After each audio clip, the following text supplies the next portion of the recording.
આજે મારી સાથે આવ્યા છો, એમ હું અમારા આ 3 ગુરુઓ સાથે સેમિનારોમાં જતી આજે અહીં પહોંચી છું, એનો બધો જ શ્રેય આ 3 ગુરુને, એક હજુ વડોદરામાં બેઠા છે એ 4થા ગુરુને જાય છે. બહુ સાત્વિક ઈર્ષા આવતી આ ગુરુની. ઈર્ષા પણ સાત્વિક હોઈ શકે. અંગ્રેજી વાંચતા ન આવડે, શિરીષભાઈને શરણે ગઈ. એમણે કહ્યું કે 2 જ રસ્તા છે, કાં તો પોપ્યુલર નવલકથા વાંચ, જાસૂસી, અથવા બહુ બધા નાટક વાંચ. મેં બીજો રસ્તો પસંદ કર્યો અને એને કારણે ચેખવ કે સ્ટ્રીનબર્ગ કે ઇબ્સન કે આર્થર મિલર અને પિરાન્દેલો સુદ્ધા વાંચી ગઈ.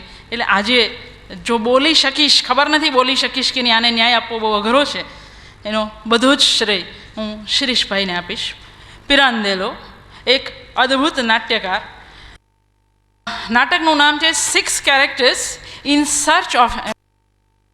અહીં બધી જ લીલા ઉલટી ચાલે છે, બધી જ લીલા. પાત્રો છે એ લેખકની શોધમાં નીકળ્યા છે કે અમને કોઈક લખો, અમે પાત્રો તો છીએ પણ અમારા લેખકે અમને અધૂરા છોડી દીધેલા છે.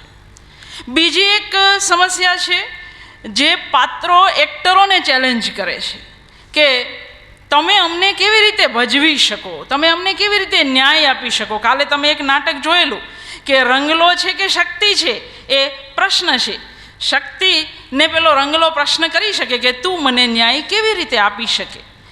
ત્રીજી એક સમસ્યા, કાલે સિતાંશુ સરે કહેલું કે નાટકનો એક અર્થ પ્લે થાય અને બીજો અર્થ લીલા થાય. પિરાન્દેલો માત્ર લીલા કરે છે. અને સરે એક બીજી વાત કરેલી કે શેરી એ નાટક બની જવી જોઈએ. પિરાન્દેલોમાં આખું સ્ટેજ અને પ્રેક્ષાગાર બેઉ વચ્ચેની જે ભેદ રેખા છે એ ભૂંસાઈ જાય છે. અહીં પ્રેક્ષાગાર પણ સ્ટેજ બની જાય છે. પિરાન્દેલો એક એવો નાટ્યકાર કે જેણે જગતની રંગભૂમિમાં ક્રાંતિ લાવી. શરૂઆત કવિ તરીકે કરી. બહુ જાણીતી એની વાર્તાઓના અનુવાદ પણ થયા છે. છેક 1867માં જન્મ્યો અને 1917માં પહેલી વાર નાટક લખ્યું. પણ એણે એવા નાટકો લખ્યા કે કવિ અને વાર્તાકાર પિરાન્દેલો હંમેશા માટે ભૂંસાઈ ગયા. ઘણી બધી વાર એવું થાય, આપણે ઉમાશંકરને કવિ તરીકે જ યાદ કરીએ છીએ અને વાર્તાકાર નાટ્યકાર ઉમાશંકરને ભૂલી જઈએ છીએ. હકીકતે વાર્તાકાર નાટ્યકાર ઉમાશંકર કવિ ઉમાશંકર કરતાં ઘણા મોટા છે, છતાંય પિરાન્દેલોમાં પણ એવું જ થયું. અને 1934માં જ્યારે એને નોબેલ પ્રાઇઝ મળ્યું ત્યારે પણ નાટક માટે જ મળ્યું. 6-7 નવલકથાઓ, અનેક વાર્તાઓ અને 8 નાટકો બહુ જાણીતા. વિદ્યાર્થીઓ અહીં છે એટલે નાટકોના નામ ખાસ લઉં છું કે વાંચવા જોઈએ. The life I gave you, To clothe the naked, Henry IV, 6 characters in search of an author, each in his own way. It is so if you think it so, અને tonight we improvise. આ નાટકોમાંથી એક નાટક એટલે 6 પાત્રો લેખકની શોધમાં. જીવનની વેદનાને અને વક્રતાને પિરાન્દેલોના નાટકો હસતા હસાવતા વાચા આપે છે. માનવીનું જીવન એટલું તો સંકુલ છે કે એમાં સત્ય અને ભ્રાંતિના છેડા એકમેકમાં ભળી ગયેલા છે. આ ઇટાલિયન નાટ્યકાર એના નાટકોમાં વારે વારે ભ્રાંતિ એટલે કે ઇલ્યુઝન અને વાસ્તવિકતા એટલે કે રિયાલિટી વચ્ચેના સંઘર્ષને વાચા આપે છે. ભ્રાંતિ અને વાસ્તવ વચ્ચેનો સંબંધ અને સત્યનું સ્વરૂપ એ પિરાન્દેલોનું પોતીકું વિષય વસ્તુ છે. આ કારણે આ લેખકના નાટકોમાં એક પ્રકારની કન્સિસ્ટન્સી, સાતત્ય જોઈ શકાય છે. સાહિત્યમાં ફિલસૂફી લાવી શકાય ખરી, અને ખાસ કરીને નાટકમાં એનો જવાબ પિરાન્દેલોના નાટકો હામાં આપશે. ટ્રેજેડી ચડિયાતી અને કોમેડી ઉતરતી એવી એરિસ્ટોટલના જમાનાથી ચાલી આવતી માન્યતાને પિરાન્દેલોની હલાવી નાખે એવી ટ્રેજિક કોમેડી ભૂંસી નાખે છે. આશ્ચર્ય થાય એટલી આસાનીથી આ લેખક ટ્રેજિક અને કોમિક વચ્ચે આવન જાવન કરી આખી સંકુલ વાતને રમતા રમતા આપણી સામે મૂકી આપે છે. એના નાટકોમાં વાસ્તવ અને ભ્રાંતિ, જીવન અને નાટક વચ્ચેની વ્યાવર્તક રેખાઓ ભૂંસાતી જાય છે. જીવનની દુર્બોધતા જેટલા જ પિરાન્દેલોના નાટકો પણ દુર્બોધ છે. જો કોઈ એવું માની લે કે ચતુરાઈ ભરી વસ્તુ સંકલના, ફિલસૂફી અને મૂલ્યોની વાતને હળવી રગે રજૂ કરી આ લેખક આપણને મૂર્ખ બનાવી ગયા, તો પિરાન્દેલો ગંભીરતાથી જે કહેવા માંગે છે એને આપણે ભાગ્યે જ પકડી શકીશું. રંગમંચ એક આદર્શ યુદ્ધભૂમિ છે, જેના પર યુગો જૂનું દૃશ્ય નાટક ભજવાઈ રહ્યું છે. આ યુદ્ધભૂમિ પર વાસ્તવિકતા સામેનો સંઘર્ષ ખેલાય છે, જેમાં આધુનિક પ્રેક્ષક સમુદાયને પ્રતીતિ કરાવવામાં આવે છે કે પોતે શું છે એ તે પોતે જાણે છે એવું માનવામાં એ કેવી મોટી આત્મવંચના કરી રહ્યો છે. મને પાણી આપજો. પ્રયોગશીલતાની ટોચે પહોંચેલ પિરાન્દેલો શેક્સપિયરના the world is a stage સૂત્રને ઉલટું બનાવી દે છે. અહીં રંગભૂમિ પોતે જ નાટ્ય સ્વરૂપ ધારણ કરતી બતાવી છે. અહીં સ્ટેજ પોતે વર્લ્ડ બની જાય છે. રંગભૂમિની પરિભાષામાં પિરાન્દેલોના નાટકો એક પ્રક્રિયા રૂપે, નાટકની સર્જન પ્રક્રિયા રૂપે આપણી સામે આવે છે. સ્ફૂર્ણા અને અભિવ્યક્તિ, સામગ્રી અને રૂપાંતર, જીવનનું કલામાં થતું સંક્રમણ, આ બધું સ્ટેજ પર જ આકાર લે છે. આખી પ્રક્રિયા રંગમંચ પર જ મૂર્તિમંત થાય છે અને આ બધી લીલા થાય છે પાછી રંગભૂમિની જ પરિભાષામાં અને રંગભૂમિ ઉપર જ.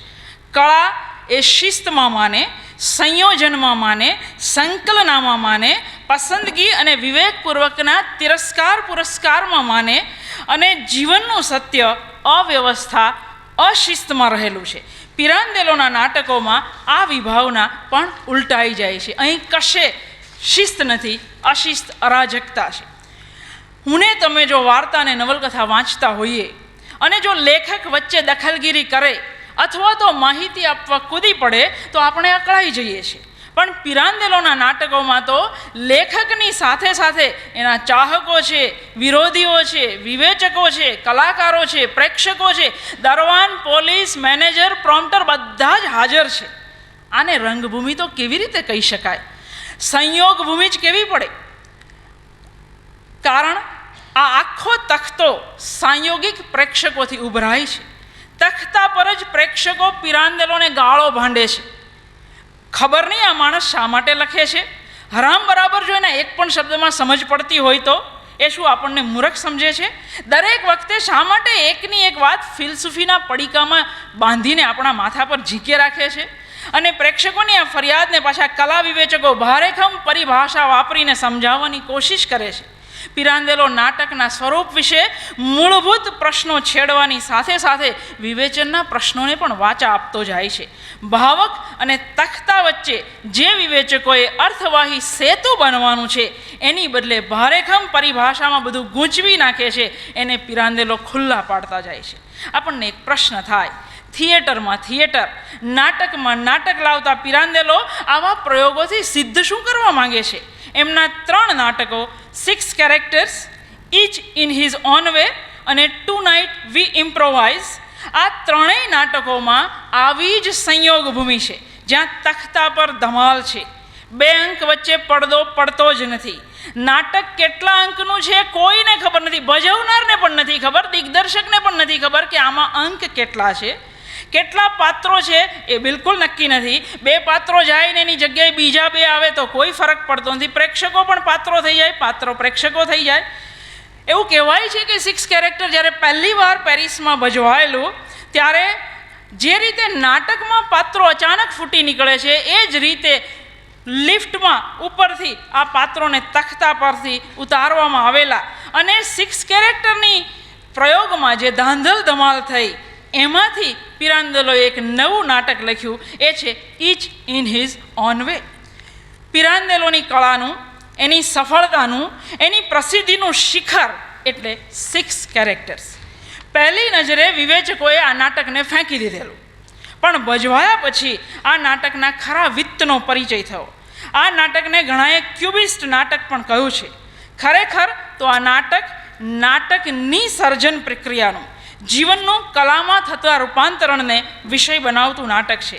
કળાની સંવાદિતાવાળી વિભાવના, નાટકની જીવંત એકતાવાળી વિભાવનાનો પિરાન્દેલો અહીં છેદ ઉડાડે છે. પિરાન્દેલો આ બધી લીલા રંગભૂમિની પરિભાષામાં આપણને દેખાડશે.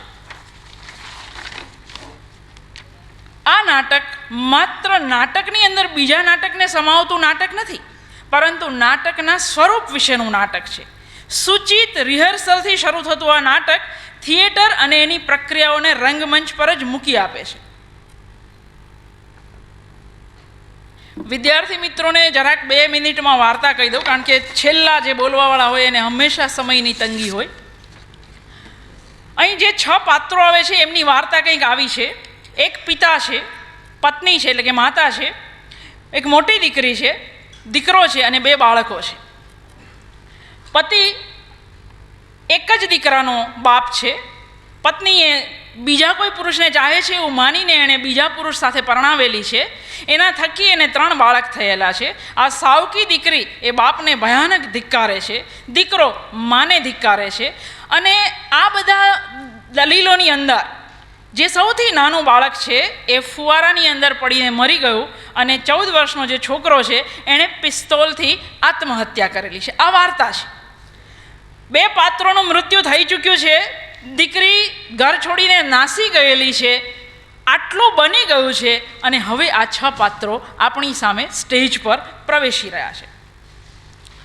થિયેટર પોતે જ નાટકની સંદર્ભ સામગ્રી બને એવી પ્રયુક્તિ અહીં સિદ્ધિની કોટીએ પહોંચેલી છે. ત્રિઅંકી સિદ્ધાંત પર રચાયેલ આ નાટકમાં સ્ટેજ ટ્રિક્સ, મંચન પ્રયુક્તિઓ દ્વારા, હકીકતે 3 અંક છે પણ ઘણા બધા વિવેચકો અહીંયા અંકો કહેતા નથી, પહેલો ખંડ અને બીજો ખંડ એવું કહે છે.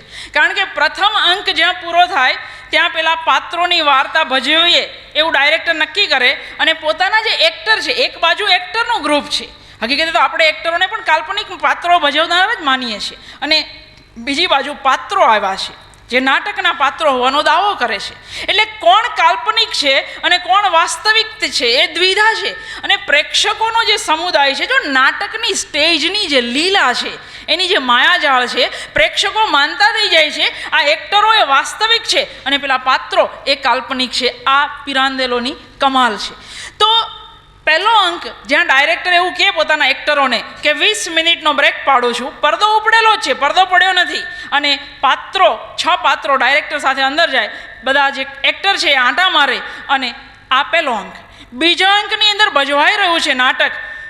એક દુર્ઘટના બનેલી છે પેલી છોકરીની જિંદગીમાં કે જે બાપ નાની હતી ત્યારે રોજ માથા પર હાથ ફેરવીને ચોકલેટ આપતો, કાળના એક બિંદુ પર યુવાન થયેલી દીકરી જ્યારે શરીરનો સોદો કરીને ઘર ચલાવે છે માદામ સ્પેસના ઘર પાસે, ત્યારે આ બાપે એની સાથે શરીર સંબંધની વસ્ત્ર હટાવવાની વાત કરેલી છે. આ ઘટના એ એક એવી ઘટના છે કે માં એ ફરીવાર ભજવાય તોય ચીસ પાડી ઉઠે છે. આપણને નવાઈ લાગે કે આ તો થઈ ચૂક્યું છે, ફરી ભજવાય તો પણ એની પીડા એટલી જ, પણ માં ચીસ પાડી ઉઠે છે. અને પેલો ડાયરેક્ટર અચાનક જ કહે છે કે આવા દ્રશ્ય પછી તો પડદો પડવો જ જોઈએ, અને એ બોલે છે સાથે જ પેલો પડદો પાડવાવાળો મૂંઝાઈ જાય છે અને પડદો પાડી દે છે. ખરેખર હકીકતે તો વાત માત્ર પડવો જોઈએ અને પડદો પડી જાય એટલે બીજો અંક, અને પછી ત્રીજો અંક. હકીકતે કોઈ અંક વિભાજન ખરેખર અહીં થતું નથી. પિરાન્દેલોના નાટકનું રિહર્સલ ચાલી રહ્યું છે ત્યારે આ 6 પાત્રો પ્રવેશે છે. પિતા, માતા, યુવાન પુત્રી, દીકરો અને 2 નાના બાળક. તેઓ પોતાની ઓળખ લેખકે જેની વાર્તા લખવાનો ઇનકાર કર્યો છે એવા પાત્રો તરીકે આપે છે. ડાયરેક્ટરને કહે છે કે સાહેબ અમારું નાટક ભજવી જુઓ, અમર થઈ જશો. અને અહીંથી નાટક મેક બિલીવના અનેક સ્તરે વિસ્તરે છે. પાત્રો ડાયરેક્ટર અને એક્ટરો સામે પોતાની વાત મૂકવા માટે ઝઝૂમે છે. પિતા અને સાવકી દીકરીની પરસ્પર વિરોધી લાગતી વાતોમાંથી નાટકનો પ્રથમ અંક ઉઘડવાનો શરૂ થાય છે. દિગ્દર્શકને લાગે છે કે આ વાર્તા બોક્સ ઓફિસ પર નિષ્ફળ જાય. પાત્રો વચ્ચેનો સંઘર્ષ વળી ઓર પેચીદો છે. દરેક પાત્ર બીજાની વાત કાપવાની કોશિશ કરે છે અને દરેક પાત્ર પોતાની વાત પોતાની રીતે રજૂ કરવા માંગે છે. આ ઝઘડામાંથી પિરાન્દેલો એવું કહે છે કે આપણે એવું માનીએ છીએ કે હું જે બોલું છું એ તમે સમજો છો, હકીકતે આપણે ક્યારેય એકબીજાને સમજતા જ નથી. જે રીતે અહીંયા પાત્રો વચ્ચે પ્રત્યાયન શક્ય નથી, એ જ રીતે આજે એક માણસ અને બીજા માણસ વચ્ચેનું પ્રત્યાયન શક્ય નથી, એ વાત પણ એ કરે છે.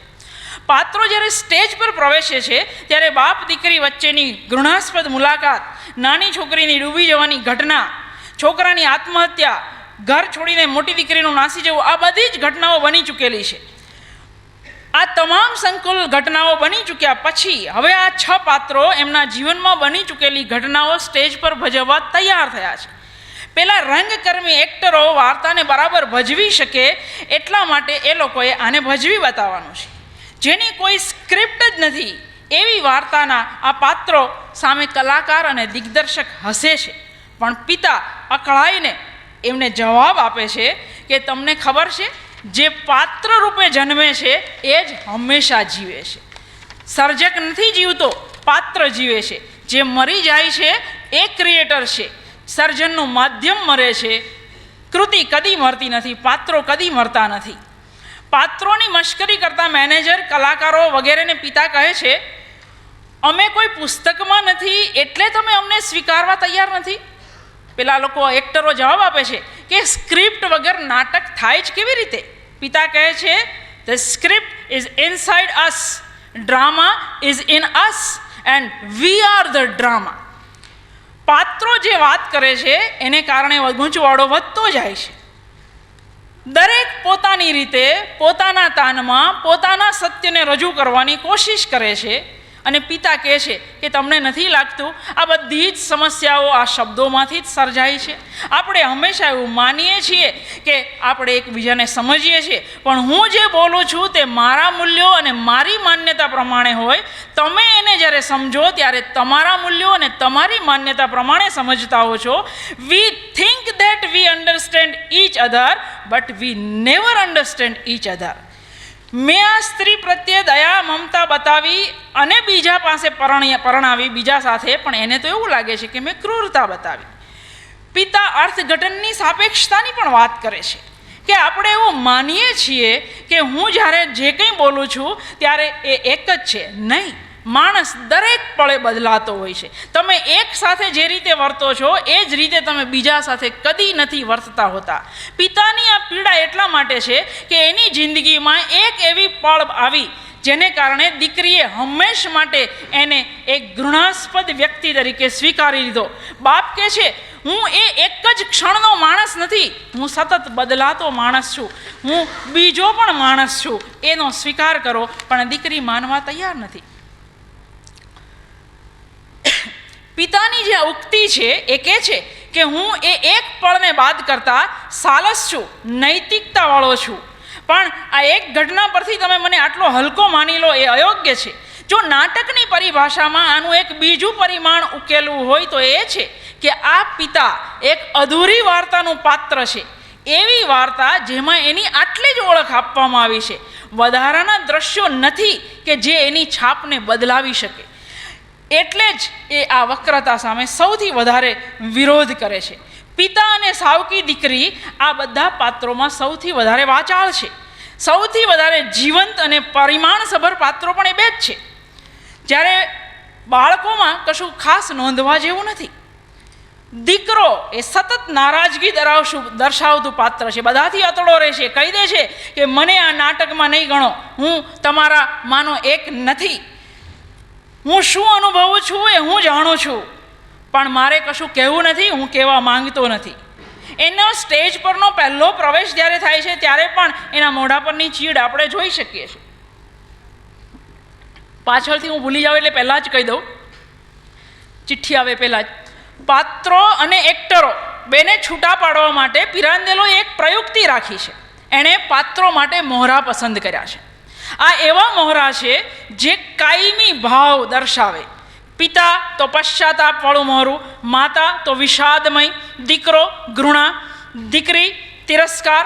તો અને માની આંખ પર તો મીણના આંસુ ચોંટાડેલા છે. ખાસ એમના વસ્ત્રો પણ સ્પેશિયલ છે, જેથી કરીને સામે બેઠેલો સમુદાય સતત આ બે એક નથી, આ બે વચ્ચે ભેદ છે એ પારખી શકે એની પિરાંદ.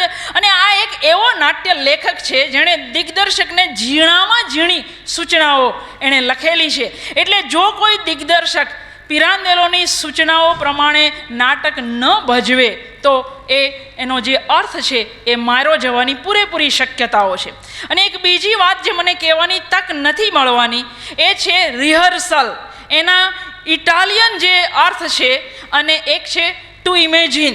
એનો પણ વારે વારે પિતા કહે છે કે જસ્ટ ઇમેજિન.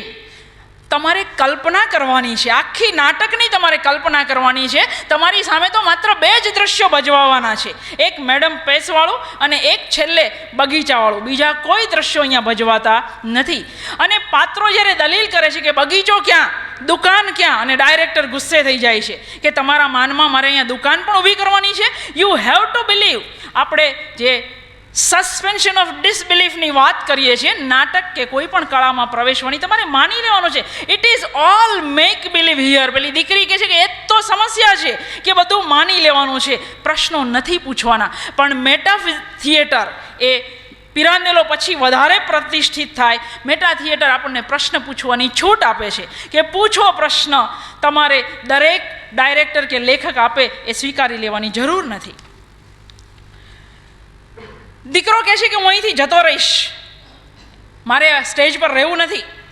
પણ મંચ સૂચનોમાં એક સૂચન છે કે જાણે કે એ કઈ ગૂઢ શક્તિથી બંધાયેલો હોય એમ એ સ્ટેજ છોડી શકતો નથી. પેલી સાવકી દીકરી એ વિજેતાની અદાથી કહે છે, you see, he can't do it. He has to stay here. He is force to, he is bound to stay here. અહીં આડકતરી રીતે સૂચવાય છે કે જે પૂર્વ નિશ્ચિત થયું હોય તેમાં કદી પણ છુટકારો ન મળે.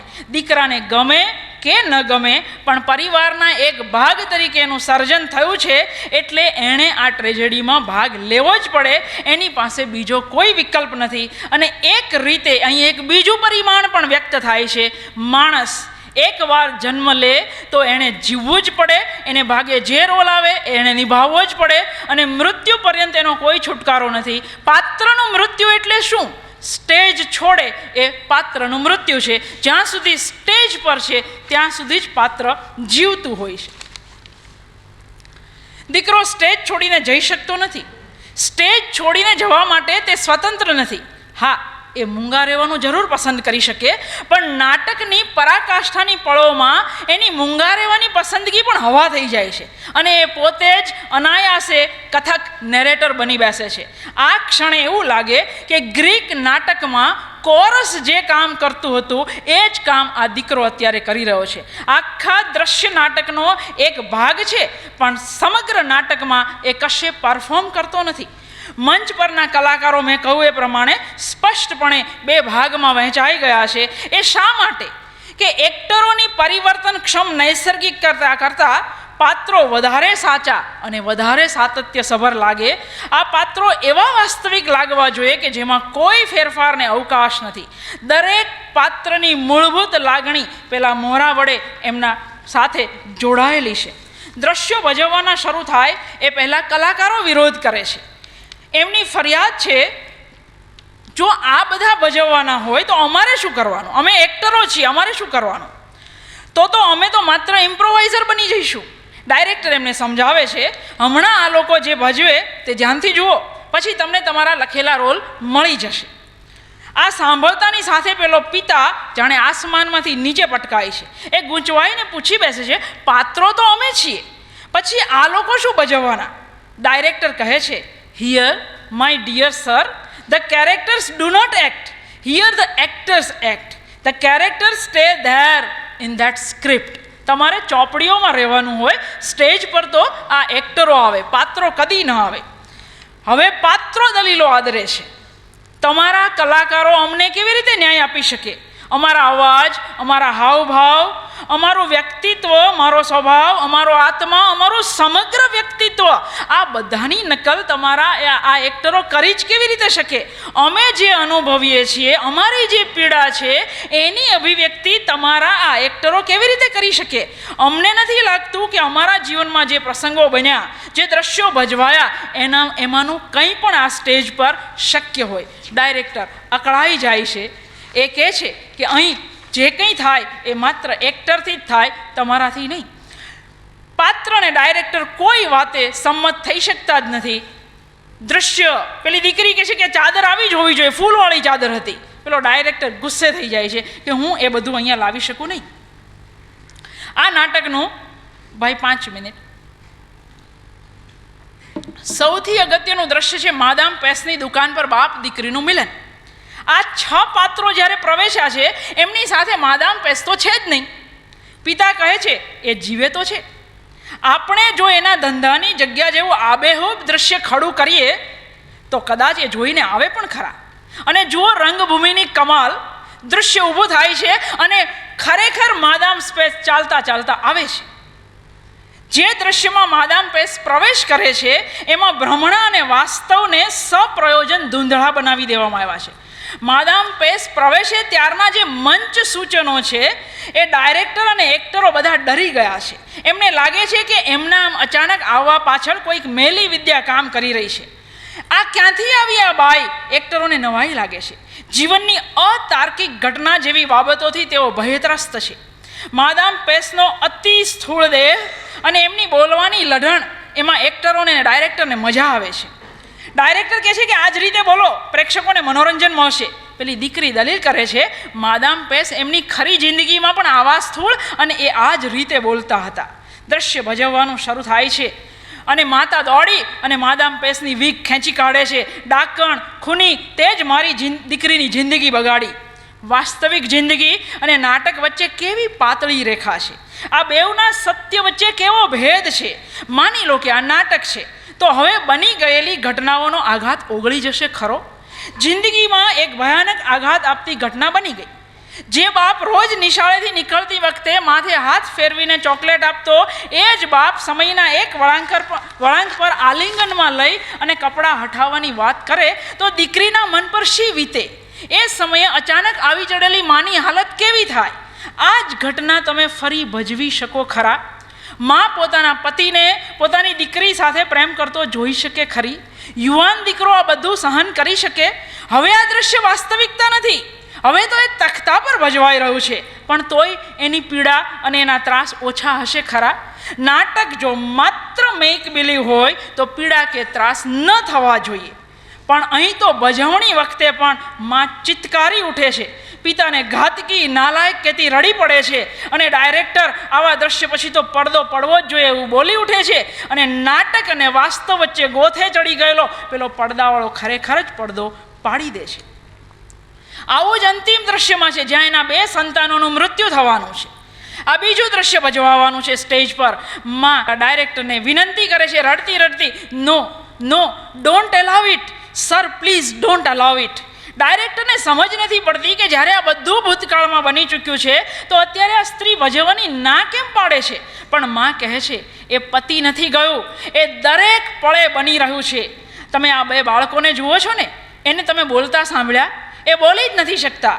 મારી પીડાને સતત જીવતા રાખે છે, કારણ કે એ બેઉ નથી જીવતા, પણ એ બેઉની થકી મારી પીડા એવી ને એવી જીવતી રહી છે. હું આ નહીં જોઈ શકું. ત્રીજા અંકમાં લેખક મગજને વળ ચડાવી દે એવી ભ્રાંતિ અને વાસ્તવ વચ્ચેના આટાપાટાની પોતાની પ્રિય રમત આદરે છે. કલાકારો પાત્રોને કહે છે કે અમે પ્રેક્ષકો માટે એક પ્રકારની ભ્રાંતિ ઊભી કરીએ છીએ, ધ ઇલ્યુઝન ઓફ રિયાલિટી. પાત્રો સામે દલીલ કરે છે, એમ જોવા જઈએ તો ભ્રાંતિ સિવાયની કોઈ વાસ્તવિકતા છે પણ નહીં. તમારા માટે જે કળાની રમત છે એ અમારા જીવનની સંપૂર્ણ વાસ્તવિકતા છે. અને હવે દલીલો થાય છે કે જે પિતા કહે છે જે હું છું તે તમારો કલાકાર કઈ રીતે હોઈ શકે? તે જો હું હોય તો પછી તે કોણ છે? અને તે હોય તો પછી હું કોણ? આપણી સમજ શક્તિ અને સહન શક્તિ બેઉની પણછ તંગ થઈ જાય ત્યાં સુધી લેખક આ દલીલોને ખેંચે છે. ભ્રાંતિ અને વાસ્તવ, નાટક અને જિંદગી વગેરેની વાત કરતાં કરતાં પિરાંદેલો મારા અને તમારા અસ્તિત્વના પ્રશ્નોને પણ હળવાશથી સ્પર્શી લે છે. પિતા ડાયરેક્ટરને કહે છે તમારી આ કળાની રમતમાંથી બહાર આવો અને જરા ગંભીરતાથી વિચારો. Who are you? તમે કોણ છો? ડાયરેક્ટરનું મગજ જાય છે. એક પાત્ર થઈને તું મને પૂછે કે હું કોણ? પિતા કહે છે a character sir can always ask a man who he is. પાત્ર હંમેશા માણસને પૂછી શકે કે તું કોણ છે, કારણ કે પાત્રને તો હકીકતમાં એનું પોતાનું જીવન હોય છે. એની પોતીકી આગવી લાક્ષણિકતાઓથી એ જીવન વિશિષ્ટ બન્યું હોય છે અને આ વિશિષ્ટતાઓને કારણે આ પાત્ર હંમેશ કોઈને કોઈ વિશિષ્ટ વ્યક્તિ રહે જ છે. જ્યારે બીજી બાજુ માણસ એટલે હું ને તમે સર્વસામાન્ય અર્થમાં જોઈએ તો માણસ કોઈ જ નથી. હી ઇઝ નો બડી. આજે વાસ્તવિક લાગતું મારું અને તમારું અસ્તિત્વ આવતીકાલે ભ્રાંતિ ઠરી શકે છે. તમારી વાસ્તવિકતા, તમારું સત્ય રોજે રોજ બદલાય છે. જ્યારે પાત્ર કહે છે કે અમારું એવું નથી, અમે તો જે છીએ તેના તે જ રહીએ છીએ. અને પાત્રોની વાત પણ સાચી છે. માદામ બોવારી, એના કેરેનીના, જ્યાં વાલ્જા, હેમલેટ કે મારો ને તમારો સરસ્વતીચંદ્ર, કુમુદ, કાળુ કે રાજુ વગેરેનું અસ્તિત્વ આપણી વચ્ચે આજે પણ છે અને આવતીકાલે પણ રહેવાનું છે. જ્યારે માણસનું અસ્તિત્વ, જીવતો માણસ રોજે રોજ બદલાય છે અને પછી મૃત્યુ પામે છે. જ્યારે પાત્રો તો ચિરંજીવ જિંદગી લઈને જ જન્મે છે. એટલે જ પિતા કહે છે, હી who has the luck to be born a live character can even laugh at death. એ મૃત્યુને પણ ચેલેન્જ કરી શકે છે. He will never die.